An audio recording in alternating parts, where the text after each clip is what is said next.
संख्याशास्त्रीय पद्धती, statistical method या विषयाचा, त्याबाबत थोडक्यात माहिती घेतली होती की आपल्याला या वर्षीच्या सिलेबससाठी काय काय आहे.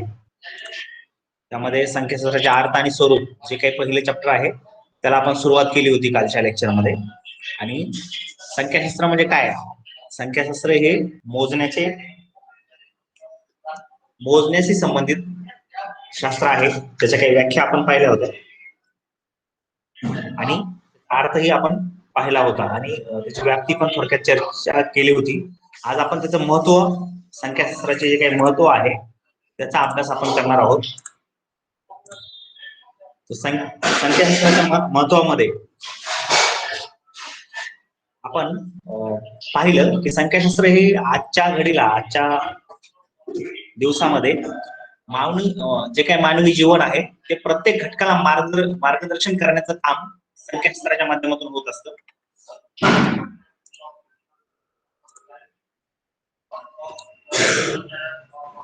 पूर्वी राज्य चालवण्यास आकड्यांची गरज होती. विकासाबरोबरच संख्याशास्त्राची गरज वाढून सामान्य जीवन सांख्यिकीय झाले आहे. जीवनाच्या विविध क्षेत्रात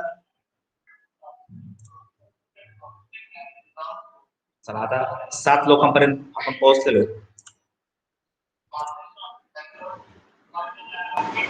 जॉईन होऊन लगेच ग्रुप मीटिंग मधून डिस्कनेक्ट होत आहेत का बाकीचे? हा ठीक आहे. 9 लोक झालेत, 9 विद्यार्थी आपले जॉईन झालेत. बाकीच्यांना उद्याच्या लेक्चर मध्ये सांगा. आज आपण सुरू करूया आजचं आपलं. तर संख्याशास्त्राचं महत्व जर आपण पाहिलं, आजच्या काळामध्ये संख्याशास्त्राचं एवढं मोठ्या प्रमाणात महत्व वाढलेलं आहे. प्रत्येक शाखेमध्ये, प्रत्येक व्यवसायामध्ये, एखादा उद्योग असेल त्यांनाही वेगवेगळ्या प्रकारची आपले ग्राहकाची आकडेवारी असेल, अशा वेगवेगळ्या आकडेवारी जमा करून तिचं विश्लेषण करण्याचं काम उद्योगधंद्यावर प्रत्येक उद्योगधंदा करत असतो. प्रत्येक क्षेत्रामध्ये आज संख्याशास्त्राचं महत्व मोठ्या प्रमाणात वाढलेलं दिसून येतं. पण संख्याशास्त्राचं महत्व आजच आहे का? तर नाही. हे पूर्वीपासून जे काही पूर्वीचे राज्य चालवण्यास त्यांनाही काही आकड्यांची गरज होती आणि संख्याशास्त्र हे काय करतं? आकड्यांचं विश्लेषण. संख्याशास्त्र हे आकड्यांशी निगडीत असणारं शास्त्र असल्यामुळे त्याचं महत्व आजच्या काळामध्येच नाही तर पूर्वीपासूनच आहे. त्याचे काही मुद्दे आपण अभ्यासणार आहोत. संख्याशास्त्राचं महत्व आजच्या घडीला कशा प्रकारचं आहे. संख्याशास्त्र आणि मानवी जीवन हा पहिला मुद्दा आहे. तर तुम्ही पाहत असाल, युद्ध असेल, दुष्काळ असेल, वेगवेगळे शोध लावणे असेल, फॅशन, पूर इत्यादी घटनांचा माणसाच्या जीवनावर परिणाम होत असतो. आणि या सर्व घटकाचा काय परिणाम झाला याचा अभ्यास करण्यासाठी आपल्याला संख्याशास्त्र उपयोगी पडते. संख्याशास्त्राशिवाय आपल्याला त्याचा व्यवस्थितपणे बोध होताना दिसत नाही.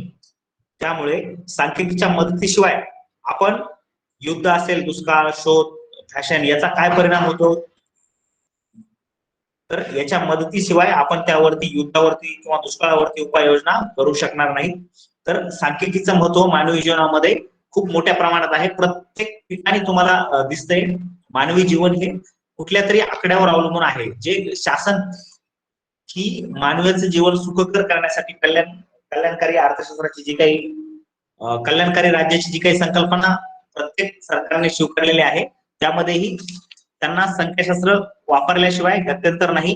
तेही प्रत्येक गोष्टीचा, जे काही आता समजा मानवी जीवन आहे, मानवामध्ये जी काही विषमता आहे ही कमी करण्यासाठी, दारिद्र्य कमी करण्यासाठी, प्रत्येक गोष्ट कमी करण्यासाठी शासनही मानवी जीवन अधिक सुखकर करण्यासाठी कशाचा वापर करते? तर आकड्यांचा वापर करत असते.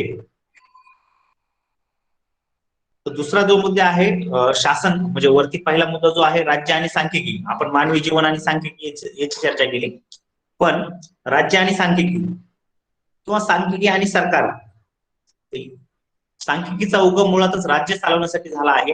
राज्याचा कार्याचा विस्तार झाला. राज्यात प्रत्येक घटकामध्ये ध्येय धोरण ठरवण्यासाठी या संख्याशास्त्राचा वापर होत असतो. उत्पन्न खर्च तयार करताना संख्याशास्त्राचा वापर केला जातो. शासनाचे जे काही केंद्रीय अर्थसंकल्प असेल, प्रत्येक शासनाचे अर्थसंकल्प असतील, जनगणना असेल, दरडोई उत्पन्न असेल, राष्ट्रीय उत्पन्न असेल, स्वास्थ्य, सामाजिक कल्याण, सामाजिक सुरक्षितता इत्यादी सगळ्या विषयाचा, मग विषमता असेल, दारिद्र्य असेल, या सगळ्या विषयाचा अभ्यास संख्याशास्त्राशिवाय शक्य नाही. म्हणून सरकारला संख्याशास्त्र हे प्रत्येक ठिकाणी उपयोगी पडते. प्रत्येक निर्णय घेताना आकडेवारीवर विश्लेषण करून त्यातून जे निष्कर्ष निघतात त्यावरून शासन प्रत्येक निर्णय घेत असते. त्यामुळे जे काही सरकार आहे त्याला सांख्यिकीचं मोठ्या प्रमाणात महत्व असलेलं आपल्याला दिसून येतं. त्यानंतर दुसरं जे आहे ते आहे सांख्यिकी सार्वत्रिक उपयोगिता. सांख्यिकी जे आहे संख्याशास्त्राच्या विज्ञानासारखा उपयोग केला जातो. सामान्य माणसाला दैनिक व्यवहारात या शास्त्रांनी प्रवेश केला आहे. ज्ञानाच्या व उच्च ज्ञानाच्या क्षेत्रात या शास्त्राचा वापर आवश्यक, त्याशिवाय कार्याला अर्थ नसतो. विद्वानांना आपले मत स्पष्ट करण्यात संख्याशास्त्राचा आधार होतो. व्यापाऱ्यांना वैयक्तिक जीवनात मार्गदर्शन संख्याशास्त्र करत असते. व्यक्ती किंवा समाज संख्याशास्त्राला अमर्यादित महत्व प्राप्त झाले आहे. आपण पाहत असतो मानवी जीवन असेल किंवा एखादा व्यापारी असेल, उद्योगधंदावाला असेल, तर सांख्यिकीचं महत्व त्यांच्याही जीवनात महत्वपूर्ण आहे. आणि प्रत्येक शाखेमध्ये काही ना काही आकडेवारी असते आणि त्याच्यावर विश्लेषण प्रक्रिया करूनच निष्कर्ष मांडले जातात. त्यामुळे प्रत्येक शास्त्रामध्ये सांख्यिकीचं महत्व किंवा उपयोगिता नाकारता येणार नाही. त्यानंतर तिसरा आहे मानवी समृद्धी. मानवाचे जे काही राहणीमान आहे, जीवन निर्वाह खर्च किंवा प्रमाण जीवनस्तर इत्यादी मानवी कल्याणाचा अभ्यास संख्याशास्त्राच्या माध्यमातून केलेला असतो किंवा त्याचा आधार असतो. क्षेत्र, प्रदेश, देश यांच्या राहणीमान खर्चाची तुलना करता येते. संख्याशास्त्राच्या मदतीनं राहणीमानाची तुलना करता येते. विषमता कमी करण्यासाठी वेगवेगळ्या योजना आखता येतात. अर्थशास्त्रात कोणताही प्रश्न सोडवण्यास संख्याशास्त्राशिवाय शक्य नसते. उत्पादन असेल किंवा विभाजन असेल यांचाही अभ्यास संख्याशास्त्राच्या मदतीने केला जातो. म्हणजे अर्थशास्त्रच नाही तर वेगवेगळ्या शाखांमध्ये संख्याशास्त्राशिवाय निष्कर्ष काढणे शक्य नसते. अर्थशास्त्राच्या बाजूने जर विचार केला तर सांख्यिकीचं महत्व आजकाल जनकल्याणासाठी सरकारला आर्थिक धोरणाचा स्वीकार करून आर्थिक धोरणाची अंमलबजावणी करावी लागते. त्यामुळे आर्थिक धोरणांना अत्यंत महत्व प्राप्त झालेले आहे. भारतासारख्या देशात असणाऱ्या अत्यंत गंभीर समस्याची पूर्तता करण्यासाठी सांख्यिकीचा वापर होत असतो. हे झाले 2-3 मुद्दे की सांख्यिकी आणि मानवी जीवन यामध्ये सांख्यिकी कशी उपयोगी पडते, सांख्यिकी सरकारला कशी उपयोगी पडते. अशा प्रकारे संख्याशास्त्राचं महत्व आज खूप मोठ्या प्रमाणात वाढलेलं दिसून येतं. चौथा जो आपला संख्याशास्त्राच्या महत्वामध्ये आहे शासन संबंध सहाय्य. आपण पाहत असतो शासन चालवण्यासाठी सांख्यिकीचा उगम झाला आहे असं इतिहास सांगतोय.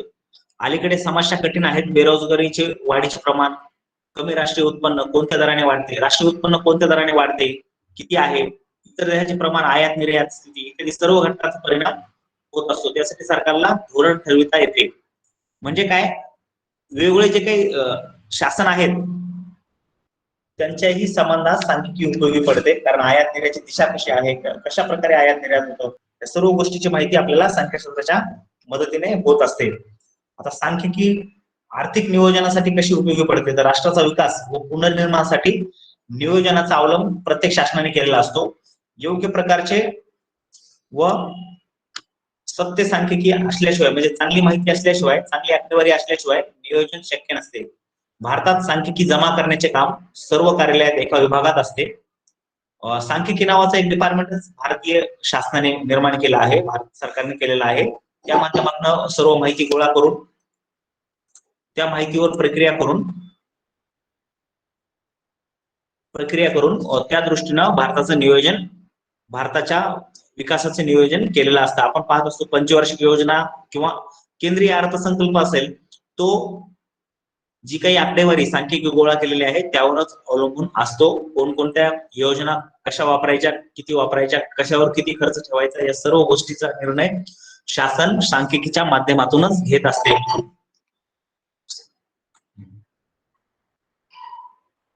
ठीक आहे.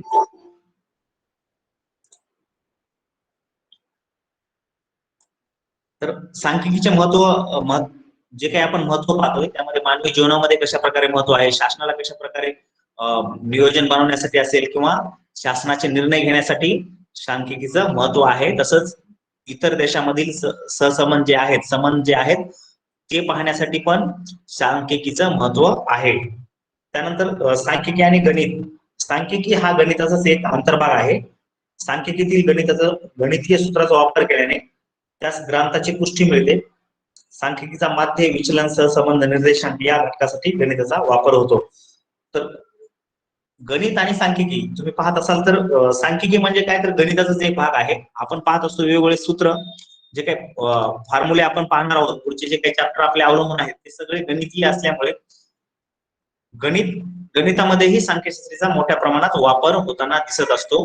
गणित आणि संख्याशास्त्र हे एकाच घटकासाठी आपण वापरत असतो, एकाच ठिकाणी आपण वापरत असतो. संख्याशास्त्रामध्ये गणित वापरल्याशिवाय पर्याय नसतो. त्यानंतरचा मुद्दा आहे सांख्यिकी आणि उद्योगधंदे. सद्यस्थितीत आपण बघत असतो उद्योगधंद्याच्या बाबतीत खूप मोठी स्पर्धा निर्माण झालेली आहे. त्यामुळे या स्पर्धायुक्त स्थितीत कोणत्या उद्योगाची निवड करावी, कोणत्या वस्तूचे उत्पादन करायचे, वस्तूची किंमत कशी ठरवायची, वस्तूच्या विक्रीबाबतचे उद्दिष्ट कशा प्रकारचे महत्वाचे प्रश्न सोडवण्यासाठी सांख्यिकीचा उपयोग होत असतो. म्हणजे सांख्यिकीचा उपयोग हा निरनिराळ्या घटकामध्ये मोठ्या प्रमाणात होत असतो. आणि सांख्यिकी आणि उद्योगपती, जे काही देशामध्ये उद्योगपती नफ्याचा अंदाज काढण्यासाठी आणि तोट्याचा अंदाज काढण्यासाठी ही सांख्यिकीचा उपयोग करून घेतात. त्यामुळे उद्योगपतीच्या दृष्टिकोनातूनही सांख्यिकीचा वापर ही महत्वाची गोष्ट झालेली आहे. आता सांख्यिकीचा वापर संशोधक किंवा शास्त्रज्ञ कशा प्रकारे करतात, तर वेगवेगळ्या प्रकारचे महत्वाचे आराखडे तयार करण्यासाठी आणि जे काही संशोधन केलंय त्याचे योग्य निष्कर्ष काढण्यासाठी सायंटिस्ट, शास्त्रज्ञ सांख्यिकीचा उपयोग करत असतात. पदार्थ विज्ञान असेल, रसायनशास्त्र या शास्त्राचा संशोधन कार्यातही सांख्यिकीचा अतिशय उपयोग होतो. त्यानंतर पुढचं आहे नियम आणि ग्रहिते तयार करण्यासाठी. जे काही वेगवेगळे नियम आहेत ते आणि ग्रहित, जे काही अंदाज बांधण्यासाठी सांख्यिकीचा वापर ज्याप्रमाणे होतो, तसंच संशोधनामध्ये आपण जेव्हा ग्रहितक मांडत असतो, ग्रहितक म्हणजे काय असतं, तर आपण जे काही संशोधन समाजामधील समस्या, सोशल सायन्सच्या बाबतीत बघितलं, जी काही समाजामधील समस्या आहे त्या समस्येचा एक अंदाज बांधून त्यावरती केलेलं विधान म्हणजे ग्रहितक. तर ते तसं ग्रहित मांडण्यासाठी पण सांख्यिकीचा वापर होत असतो. आणि तुलना करणे, दोन घटकामधील तुलना ही आपण आकड्याच्या सहाय्याने करत असतो.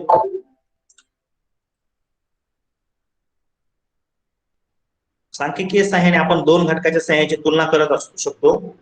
कोणतेही दोन घटक आपण अभ्यासायचे म्हटलं तर सांख्यिकीचा वापर होतो. जसं आपण पाहिलं की दोन देशामधली तुलना आहे, समजा चीन आणि भारत, याची तुलना आपण आकड्याच्या मदतीने करत असतो. अशा प्रकारे संख्याशास्त्राचं महत्व वेगवेगळ्या ठिकाणी वेगवेगळ्या प्रकारे वापर करून घेतला जातो. म्हणजे आज प्रत्येक ठिकाणी सांख्यिकी आहे. संख्याशास्त्राचं महत्व हे नाकारता येणार नाही.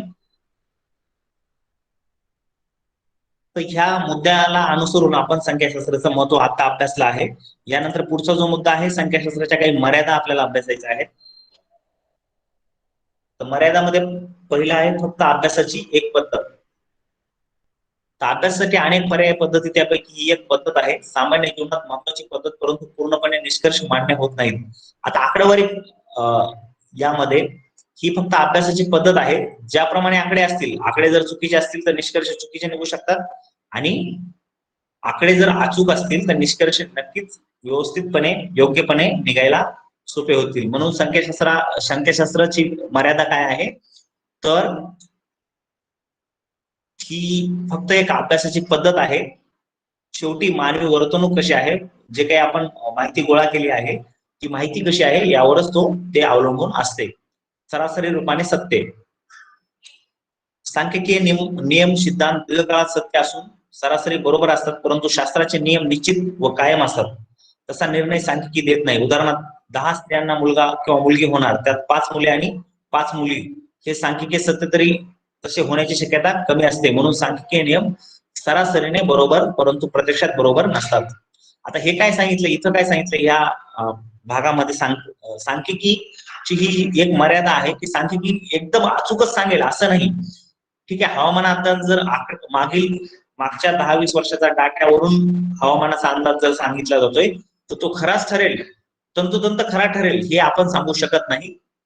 ठीक आहे, काही प्रमाणात तो सत्य म्हणजे काही प्रमाणात तो बरोबर होऊ शकतो, पण काही प्रमाणात तो चुकी होऊ शकतो. म्हणजे सांख्यिकीच्या सहाय्याने जे काही अंदाज लावले जातात ते एकदम अचूक होतीलच असं नाही. सजाती असावे. सांख्यिकी एकसारखे पाहिजे. उदाहरणार्थ गव्हाचे एकाच वेळी सर्व ठिकाणचे मूल्य गोळा केले तर काही अर्थ बोध गव्हाचे होऊन तुलना शक्य असते, परंतु सर्व ठिकाणी गव्हाचे मूल्य सारखे नसते. तर सांख्यिकीमध्ये काय तर सर्व जे काही तुम्ही माहिती गोळा करताय ती एकाच प्रकारची असावी. म्हणजे एखाद्या घटकाचा वेगवेगळी किंमत वेगवेगळ्या ठिकाणी जर आपण पाहिली तर त्या ठिकाणी ते चुकीचे निष्कर्ष त्यामुळे निघू शकतात. अशा जरी काही मर्यादा असल्या तरी सांख्यिकीचं महत्व नाकारू शकत नाही. सांख्यिकी पद्धतीचे ज्ञान आवश्यक.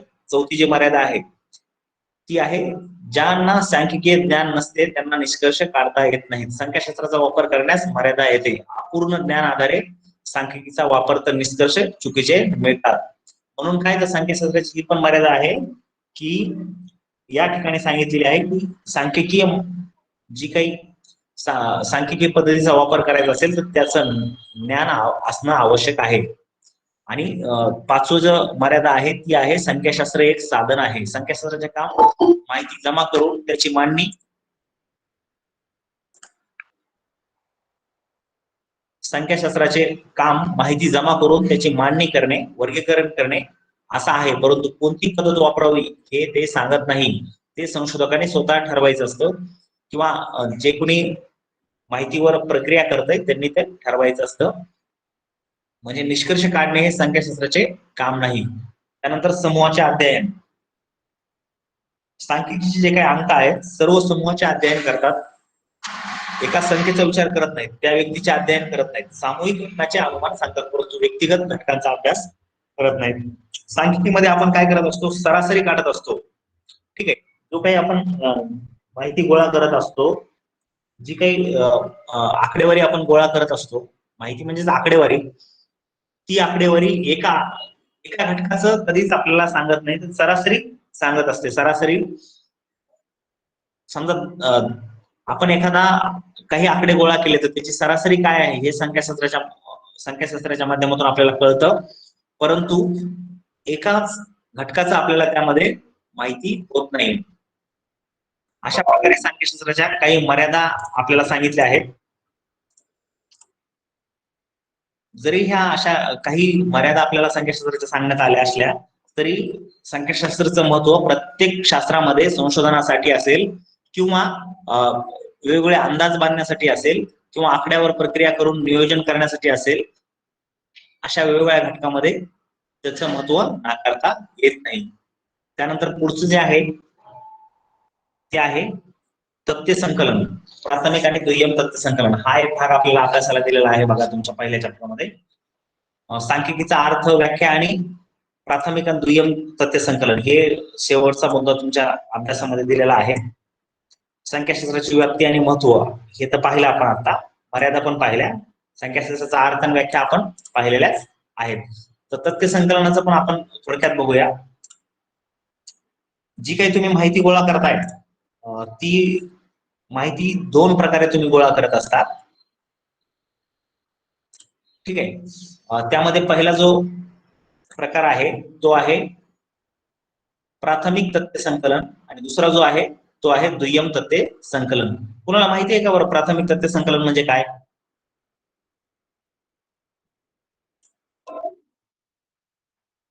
कोणी सांगू शकतं का?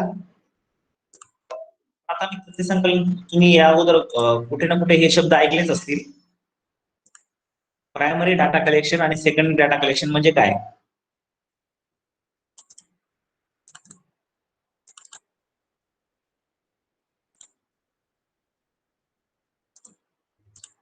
बोला, तुम्ही पण बोला, म्हणजे काय होईल. हा बोला. प्राथमिक तथ्य संकलन म्हणजे ती स्वतः माहिती गोळा केली जाते. करेक्ट करेक्ट, चालेल, करेक्ट आहे तुमचं. आणि दुय्यम तथ्य संकलन म्हणजे दुय्यम तथ्य संकलन म्हणजे जी माहिती प्रोजेक्ट द्वारे किंवा एका व्यक्तीने लिहिली असते ती माहिती गोळा करून किंवा म्हणजे पुस्तकातली असते किंवा. हा करेक्ट. थोडक्यात थोड्या प्रमाणात यांचं बरोबरच आहे. जी माहिती संशोधक, ठीक आहे, संशोधक असेल किंवा मग एखादी उद्योग संस्था असेल, सरकार असेल, जी माहिती स्वतः म्हणजे जाऊन त्या घटनास्थळावर जाऊन जमा केलेली असते तिला प्राथमिक तथ्य संकलन असे म्हणत असतो. तर दुय्यम तथ्य संकलन जी माहिती कुणीतरी इतर व्यक्तीनं किंवा इतर एखाद्या संस्थेने असेल, एखाद्या शासनाने असेल, त्यांनी जमा केलेल्या माहितीवर आपण जी काही प्रक्रिया करतो तिला दुय्यम तथ्य संकलन असं म्हणत असतो. म्हणजे दुसरी प्रेझेंटेशन तुम्हाला दाखवतो.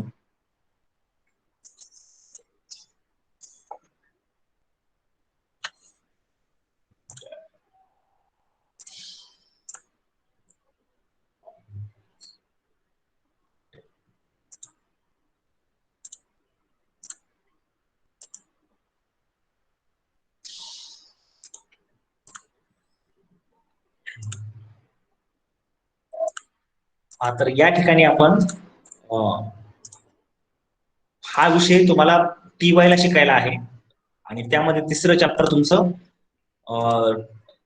6व्या सेमिस्टर साठी कंपल्सरी पेपर आहे इकॉनॉमिक्सला, डाटा कलेक्शन नावाचं चॅप्टर आहे. त्यामध्ये तुम्हाला प्रायमरी डाटा कलेक्शनच्या मेथड्स आणि सेकंडरी डाटा कलेक्शनच्या मेथड्स डिटेलमध्ये पुढच्या वर्षी शिकायच्या आहेत.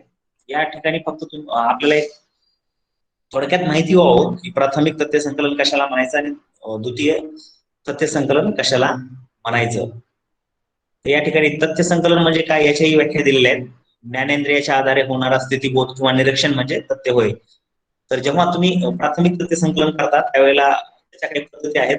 त्यासाठी तुम्हाला एक निरीक्षण करून तुम्ही माहिती घेत असता, एखाद्या घटनाचं निरीक्षण करून माहिती घेत असता, किंवा मग प्रश्नावली बनवून प्रश्नावली एखाद्या व्यक्तीला पाठवून त्याच्याकडनं माहिती मागवत असतात, किंवा स्वतः मुलाखत त्या व्यक्तीची किंवा त्या घटनेवर जाऊन त्या घटनेची निरीक्षणासोबतच त्या ठिकाणच्या व्यक्तींची मुलाखत, त्या घटनेविषयी माहिती तुम्ही त्या व्यक्तीकडनं घेत असता. तर प्राथमिक तथ्य संकलनाच्या अशा 2-3 पद्धती आहेत. हे बघा, प्राथमिक तथ्य संकलनाची या ठिकाणी थोडक्यात माहिती दिलेली आहे. जे काही एखाद्या समस्येविषयी, आता इथं संशोधनाच्या संदर्भात असल्यामुळे समस्या असं घेतलंय, परंतु आपण ढोबळमानाने असं विचार करू, जे काही आपल्याला माहिती किंवा डाटा आपले सांख्यिकी आपण शिकतोय, त्यामुळे आपण इथं समस्या म्हणण्याऐवजी आकडेवारी, आपण जी काही आकडेवारी गोळा करतोय ती आपल्याला आवश्यक असणारी आकडेवारी स्वतः घटनास्थळावर जाऊन माहिती किंवा आकडेवारी जमा करतो, तेव्हा त्या जमा केलेल्या आकडेवारीला प्राथमिक तथ्य संकलन असे म्हणत असतो. आपण सांख्यिकी शिकतोय म्हणून आकडेवारी, इथं आपण संशोधन शिकत होतो म्हणून इथे संशोधनासाठी वापरण्यात येणारी माहिती. पण अर्थ एकच होतो. प्राथमिक तथ्य संकलन म्हणजे काय, तर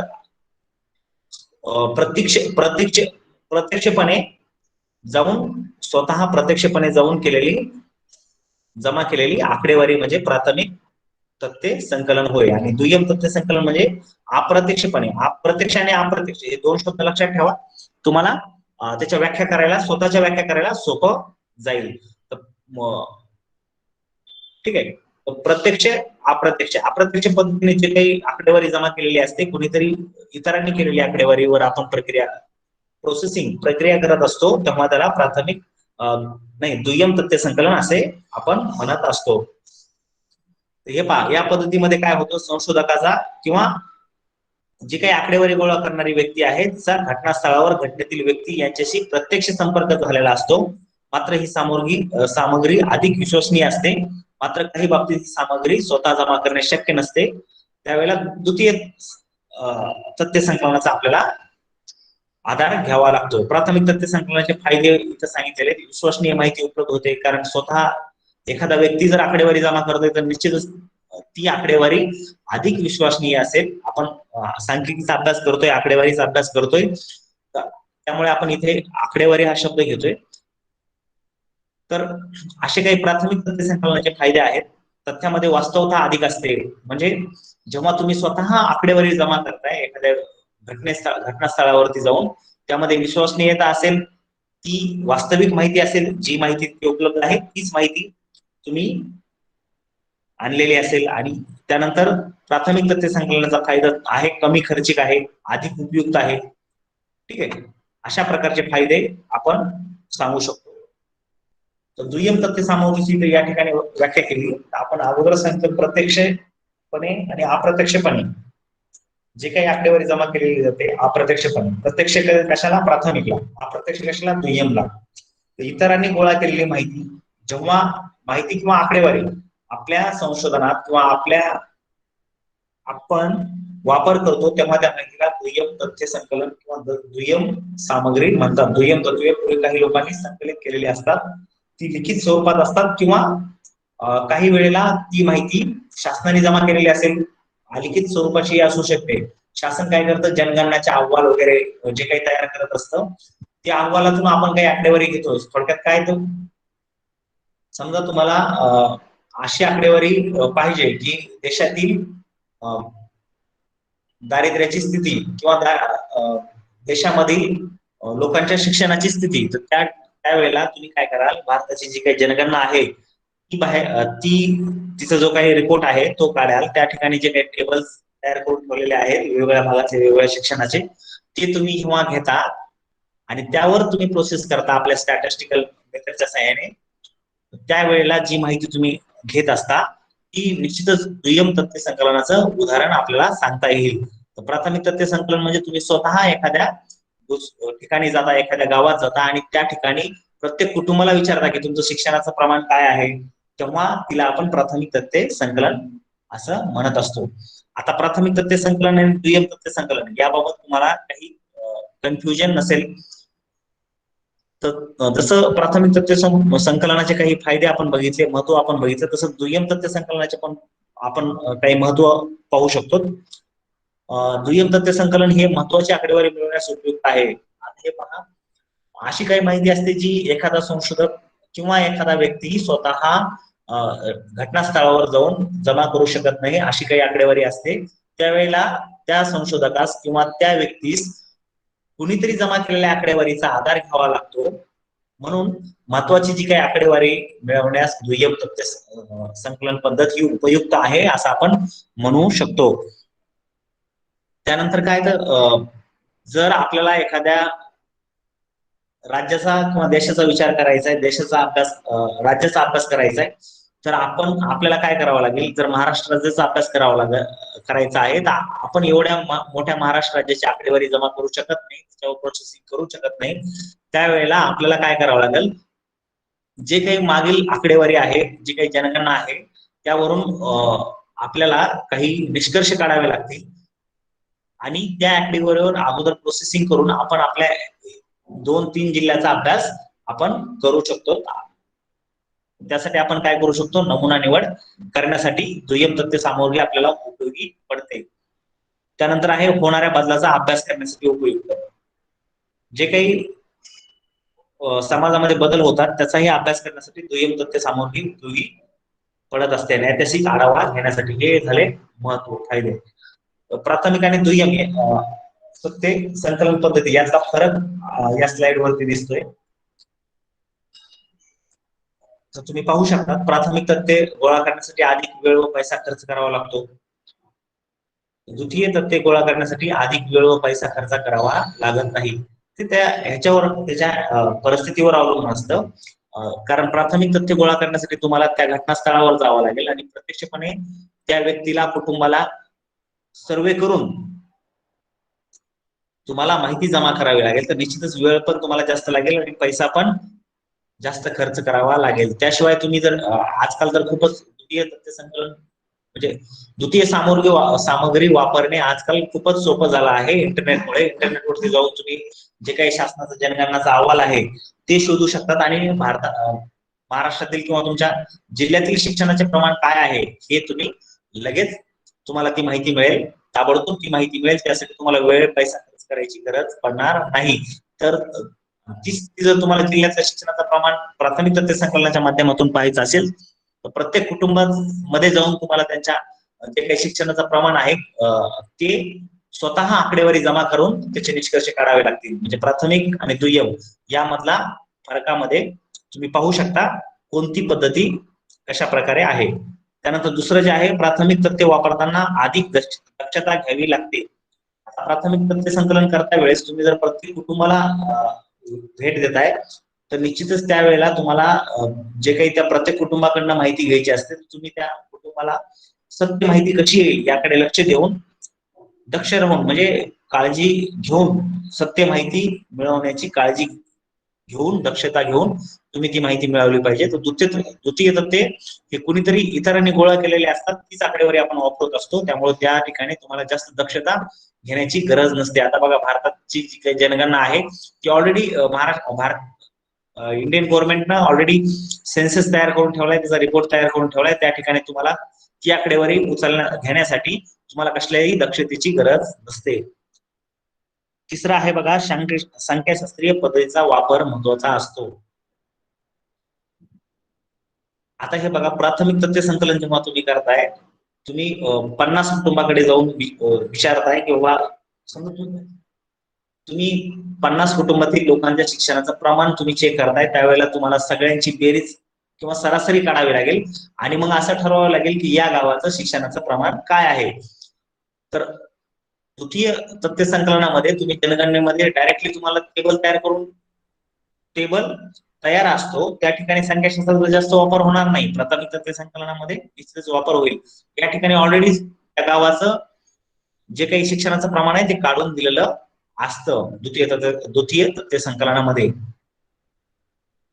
त्यानंतर चौथं जे आहे, प्राथमिक तथ्यावर संशोधक पूर्ण नियंत्रण ठेवू शकतो.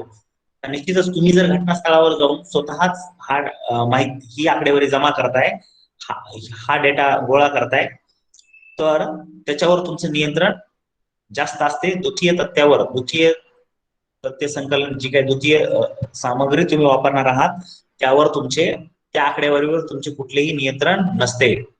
तर प्राथमिक तथ्य तोंडी असतात. आपण जर घटनास्थळावर जाऊन त्या व्यक्तीकडनं तोंडी जो तो सांगतो आहे ती माहिती आपण आपल्या प्रश्नावलीच्या माध्यमातून किंवा आपल्या अनुसूच्या माध्यमातून घेत असतो. त्यामुळे प्राथमिक तथ्य हे तोंडी असतात, तर द्वितीय तथ्य लिखित असतात. हे तुम्ही पाहत असता, जनगणना ही लिखित स्वरूपाची आता आपल्याला माहिती घेत असेल तर ती लिखित स्वरूपाची आपल्याला नेटवरती मिळेल. किंवा मग आणखी कोणतीही आकडेवारी द्वितीय तथ्य सामग्रीमध्ये तुम्हाला लिखित स्वरूपात मिळते, प्राथमिक तथ्यामध्ये तोंडी स्वरूपात मिळते. प्राथमिक तथ्याचा संबंध वर्तमान काळाशी असतो. जर प्रायमरी डाटा कलेक्शन करताय, तुम्ही प्राथमिक माहिती जमा करताय, ती घटनास्थळावर जाऊन आताच्या काळात तुम्ही आत्ताच करताय, द्वितीय तथ्य हे कधीतरी कुणीतरी गोळा करून ठेवलेले तुम्ही वापरताय. म्हणजे वर्तमान काळ भूतकाळ बरोबर तुम्हाला समजलं असेल. सातवं जे आहे आणि शेवटचं, प्राथमिक तथ्य अधिक विश्वसनीय असतात, द्वितीय तथ्य अधिक विश्वसनीय नसतात. आता कुणीतरी डाटा कलेक्ट केलाय, माहिती जमा केली, आकडेवारी जमा केली, ती करेक्टच असेल, बरोबरच असेल असं कशावर ती माहिती तुम्हाला तपासावी लागेल. पण प्राथमिक जे काही तथ्य संकलन तुम्ही करताय ती निश्चितच तुम्हीच त्या घटनास्थळावर जाऊन स्वतः माहिती जमा केलेली असते, त्यामुळे तिची विश्वसनीयता अधिक असते. त्या दोन भागातून आपण प्राथमिक आणि दुय्यम तथ्य संकलन यामधला फरक अभ्यासला आणि याच्यात थोडक्यात व्याख्या पण आपण पाहिल्या की प्राथमिक तथ्य संकलन म्हणजे काय. तर प्रत्यक्षपणे जेव्हा माहिती गोळा केली जाते तिला प्राथमिक तथ्य संकलन असे म्हणतात, आकडेवारी जमा केली जाते तेव्हा तिला प्राथमिक तथ्य संकलन म्हणतात. आणि दुय्यम तथ्य संकलन म्हणजे अप्रत्यक्षपणे जी आकडेवारी जमा केली जाते तिला दुय्यम स्त्रोत किंवा दुय्यम तथ्य संकलन असे म्हटले जाते. आता हे तथ्य संकलन करण्याचे प्राथमिक तथ्य संकलनासाठी स्त्रोत जे काही साधनं आहेत ते आहेत प्राथमिक तथ्य संकलनासाठी आहे प्रश्नावली, मुलाखत, निरीक्षण, ठीक आहे. ऑब्झर्वेशन तुम्ही करू शकता, एखाद्या गावात जाऊन त्या गावातील लोकांच्या समजा काही गोष्टीचं ऑब्झर्वेशन करून तुम्ही काही निष्कर्ष काढू शकता. मुलाखत अनुसूची तयार करू शकता, प्रश्नावली बनवू शकता आणि त्या माध्यमातून आकडेवारी जमा करू शकता, त्याचे निष्कर्ष तुम्ही काढू शकता. तसंच दुय्यम तथ्य संकलनामध्ये काय असेल, व्यक्तिगत कागदपत्रे असतील, व्यक्तिगत एखाद्या व्यक्तीनं जे काही माहिती जमा केली आहे ती माहिती असेल किंवा कोणाची दैनंदिनी असेल, पत्रे असतील, आत्मचरित्रे असतील, जीवनचरित्रे असतील, समरणे असतील. आणि सार्वजनिक तथ्यामध्ये कसं असेल, जर तुम्हाला एखाद्या गावाचा अभ्यास करायचा आहे किंवा गावामधलं माहिती जमा करायची आहे, जिल्ह्याची माहिती जमा करायची, जिल्ह्याचे वेगवेगळे कार्यालय तुम्हाला शोधावे लागतील आणि त्यांनी जे काही प्रकाशित केलेलं आहे ते पण असू शकतं किंवा अप्रकाशित पण असू शकतं. काही आकडेवारी उद्योगधंद्याची असेल ती आकडेवारी त्यांच्याकडे अवेलेबल असते, ती आकडेवारी तुम्ही वापरू शकता. आणि इतर काही अहवाल दुय्यम तथ्य संकलनाच्या ज्या स्त्रोतामध्ये आंतरराष्ट्रीय अहवाल असतील, विविध संशोधन संस्था असतील, एखादे आयोग असतील, त्यांची समितीचे अहवाल शोधू शकता. या ठिकाणी बघा मेथड्स ऑफ डाटा कलेक्शन पाहिल्यात, सेकंडरी सोर्सेस, प्रायमरी सोर्सेस, म्हणजे प्राथमिक तथ्य संकलन, द्वितीय तथ्य संकलन. यामध्ये डॉक्युमेंट्स कोणते कसल्याही प्रकारचे डॉक्युमेंट्स असतील, गव्हर्नमेंट पब्लिकेशन असतील, या अगोदरचे रिसर्च करण्यासाठी काही संशोधकांनी काही आकडेवारी जमा करून ठेवलेली असते, ती आकडेवारी तुम्ही वापरू शकता. पण त्यांनी त्यावरती प्रक्रिया करून ठेवलेली असते. डायरेक्ट आकडेवारी तुम्हाला ते कोणताही संशोधक स्वतःची क्वेश्चनरी तर तुम्हाला देणार नाही, स्वतःची प्रश्नावली तर तुम्ही मला देणार नाही. जनगणना असेल, काही वैयक्तिक रेकॉर्ड्स, वैयक्तिक जे काही रेकॉर्ड तयार करून ठेवलेले सत्य असतात, अशा प्रकारचे दुय्यम तथ्य संकलनाचे वेगवेगळे मार्ग आहेत. प्रायमरी प्राथमिक तथ्य संकलनाचे पण त्याचप्रमाणे ऑब्झर्वेशन आहे, निरीक्षण पद्धत आहे किंवा मुलाखत अनुसूची आहे आणि प्रश्नावली आहे. मग तुम्ही प्रश्नावलीच्या माध्यमातून मेलद्वारे किंवा इतर प्रकारे तुम्ही माहिती जमा करू, आकडेवारी जमा करू शकता आणि इंटरव्ह्यू घेऊन स्वतः जाऊन माहिती जमा करू शकता. हे प्राथमिक, हा तर हे पुन्हा डिटेल आहे, प्रत्यक्ष निरीक्षण पद्धत काय असते, त्याच्या व्याख्या वगैरे, त्याचे गुण दोष, एवढं मी जास्त आपल्याला अभ्यासाची गरज नाही. फक्त तुमच्या एक लक्षात आलं पाहिजे, प्राथमिक आता आकडेवारी जमा करणे आणि दुय्यम स्त्रोताद्वारे आकडेवारी जमा करणे, या दोन पद्धती आहेत. या दोन पद्धतीच्या माध्यमातून माहिती, प्राथमिक तथ्य संकलन आणि दुय्यम तथ्य संकलनाच्या माध्यमातून माहिती गोळा केली जाते, आकडेवारी जमा केली जाते. आपलं पहिलं जे चॅप्टर आहे यामध्ये जास्त म्हणजे असं काही डिटेल नाही, फक्त आपल्याला सांख्यिकीच्या व्याख्या महत्वाच्या आहेत. काही व्याख्या तुम्ही पाठ ठेवेत, माहिती असाव्यात. तुम्हाला मी कालच्या लेक्चरमध्ये 5-7 व्याख्या तुम्हाला निश्चितच व्हॉट्सअपला पाठवल्या होत्या किंवा तुम्हाला सांगितल्या होत्या, तर तुम्ही लक्षात ठेवा. संख्याशास्त्राचा अर्थ माहिती असावा आणि संख्याशास्त्राची व्याप्ती आणि महत्व. व्याप्ती पण काल आपण अभ्यासली होती, आज आपण महत्व अभ्यासलं. आणि डाटा कलेक्शनचे जे काही दोन मेथड आहेत, प्राथमिक आणि दुय्यम तथ्य संकलन, ह्या कशा आहेत, त्यांच्यामध्ये काय फरक आहे, त्याच्या व्याख्या आपण थोडक्यात अभ्यासल्या आहेत. पहिले चॅप्टर एवढं काही जास्त अभ्यासासारखं नाही आपलं. आज पहिले चॅप्टर संपतोय, उद्या आपण जे काही आपलं गणितीय चॅप्टर आहे, हे types of series, simple, discrete आणि कंटिन्यू सिरीज, हे चॅप्टर, पहिलं चॅप्टर सोपं आहे, तुम्ही म्हणजे वाचूनही त्याची तयारी करू शकता. पण पुढचे चॅप्टर असे आहेत की त्याची वाचून तयारी होणार नाही, तुम्हाला हे समजून घ्यावे लागतील. त्यामुळे तुम्ही उद्यापासून कंटिन्यू लेक्चरला हजर व्हा आणि बरोबर 1 वाजता जॉईन होत जा. कारण जेणेकरून कसं होईल, आपण बरोबर 1 वाजता स्टार्ट करत जाऊ, 45 मिनिटांमध्ये, 45-50 मिनिटांमध्ये संपवून जाऊ. तुम्हाला आजच्या पहिल्या चॅप्टरमध्ये आणखी काय समजलं नाही असं सांगा, जेणेकरून आपण त्याची चर्चा करू थोडा वेळ आणि आजचं लेक्चर संपूयात. पहिल्या चॅप्टरमध्ये संख्याशास्त्राचा अर्थ, व्याख्या, ठीक आहे, आणि थोडक्यात व्याप्ती आणि महत्व, आणि प्राथमिक आणि दुय्यम तथ्य संकलनच्या पद्धती. प्राथमिक तथ्य संकलन काय असतं, दुय्यम तथ्य संकलन काय असतं, हे तुम्हाला समजलं पाहिजे. आणि सांख्यिकी म्हणजे काय हे थोडक्यात कल्पना तुम्हाला आली पाहिजे. हा पहिल्या चॅप्टरचा तुम्हाला तुमच्या उद्देश आहे, ऑब्जेक्टिव्ह आहे. तुम्हाला पहिल्या चॅप्टर बद्दल काही अडचण असेल तुम्ही सांगा, 2 मिनिटं तुम्ही घ्या. तुम्हाला काय अडचण असेल तर आपण रिपीट करूया किंवा उद्याच्या लेक्चरमध्ये परत ते शिकूया, जर काही कशाची अडचण असेल तर. नाहीतर मग उद्या आपल्याला काय मालिका आणि मालिकेचे प्रकार सुरू करावे लागतील. सर, ते scope and importance of statistics ते आहे ना, ते नाही समजलं. स्कोप आणि इम्पॉर्टन्स, हा, ठीक आहे. संख्याशास्त्राची व्याप्ती आणि महत्व. हा, ते तर महत्व महत्व समजलं, हा, महत्व व्याप्ती समजलं नाही तर समजलं. व्याप्ती. हा, व्याप्ती. बरोबर. व्याप्तीमध्ये संख्याशास्त्रात किती लांबपर्यंत पसरलेलं आहे, ठीक आहे. व्याप्ती म्हणजे काय असतं, संख्याशास्त्राची व्याप्ती किती मोठ्या प्रमाणात आहे, हे आपण कालच्या लेक्चरमध्ये डिस्कस केलं होतं. याची व्याप्तीच्या अनुषंगाने आपण पाहिलं होतं. की संख्याशास्त्र कुठं कुठं उपयोगी पडतं. प्रत्येक ठिकाणी संख्याशास्त्राची व्याप्ती म्हणजे काय, तर कशा प्रकारे उपयोगी पडतं. तर जे काही आकडेवारी जर तुम्ही जमा करताय, संख्याशास्त्राची व्याप्ती कशामध्ये आहे, आकडेवारीच्या अनुषंगाने आहे. मग आकडेवारीचं वर्गीकरण करण्यात संख्याशास्त्र उपयोगी पडतं, बरोबर आहे. कोण आवाज, हा ठीक आहे. संख्याशास्त्र हे कुठे कुठे उपयोगी पडतं, तर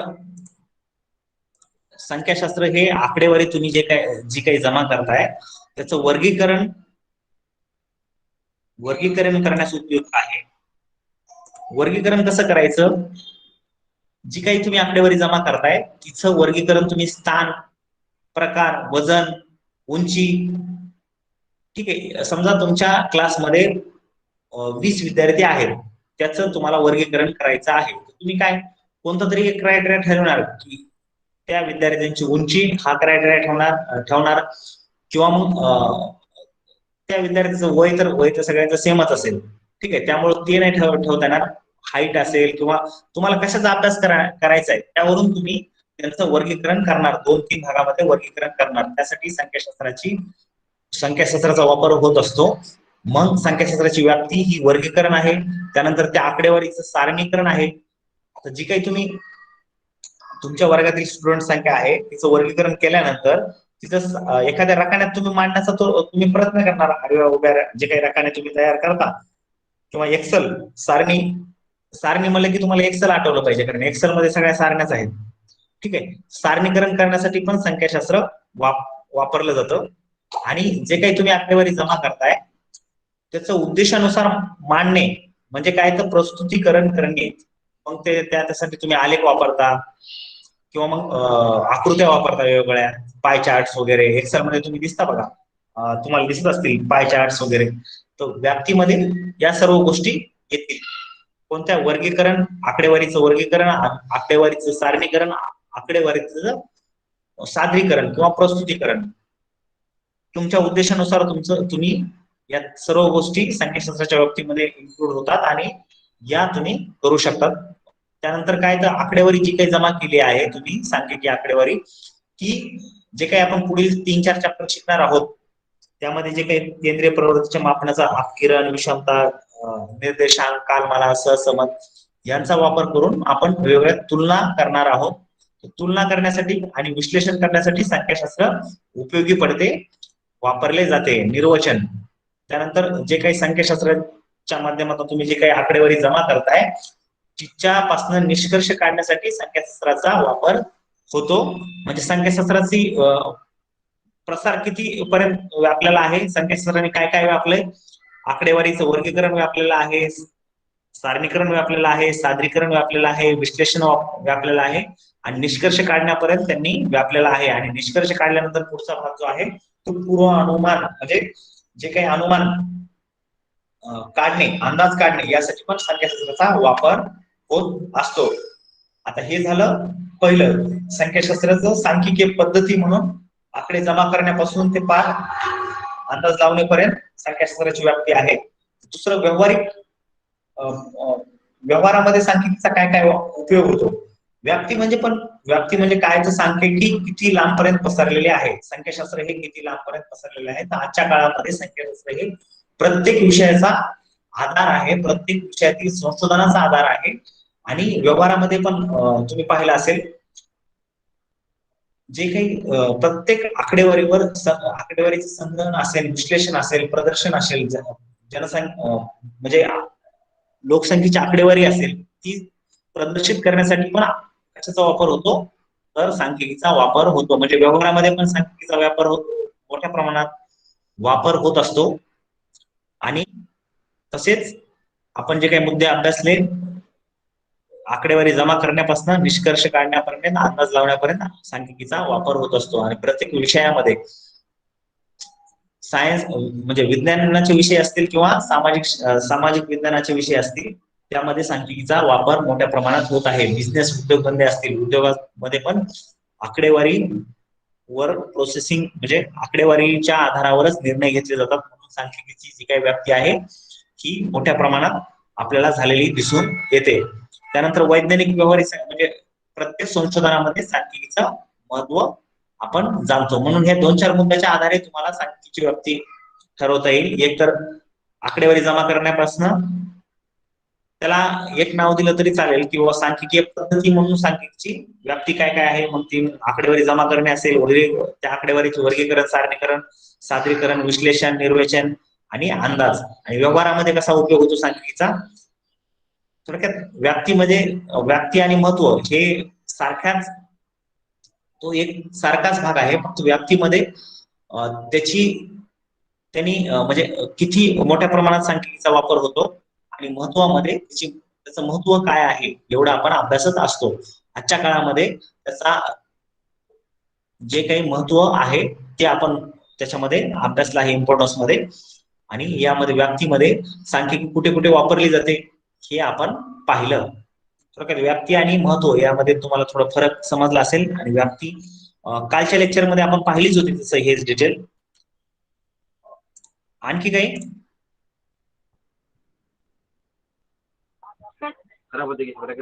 नाही सर. हो ठीक आहे. उद्या आपण जे ना आपलं गणितीय भाग आहे ते मालिकाचे प्रकार वगैरे तुम्हाला जर एकदा नाही समजणार नाही, तुम्ही उद्या नक्की लेक्चर सगळे जॉईन व्हा. एकदा तुम्ही कारण हे सांख्यिकी व्याख्या वगैरे हे लवकर समजतं, किंवा वाचूनही तुम्ही लगेच तुम्हाला समजलं असतं.